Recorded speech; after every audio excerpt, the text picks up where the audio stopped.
This is my 1992 wooden railway Annie and Clarabel. As you can see here, this item has flag magnets,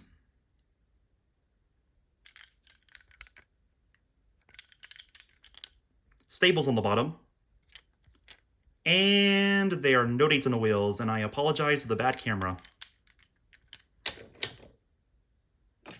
The same goes for Clarabel.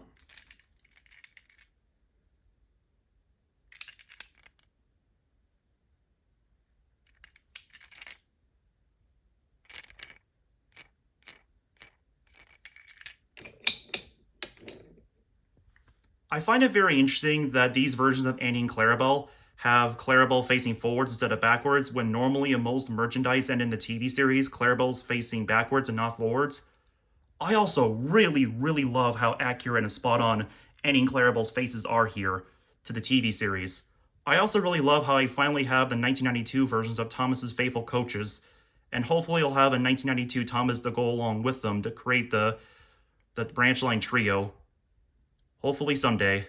So what do y'all think of it? Let me know in the comments. I'd love to hear it.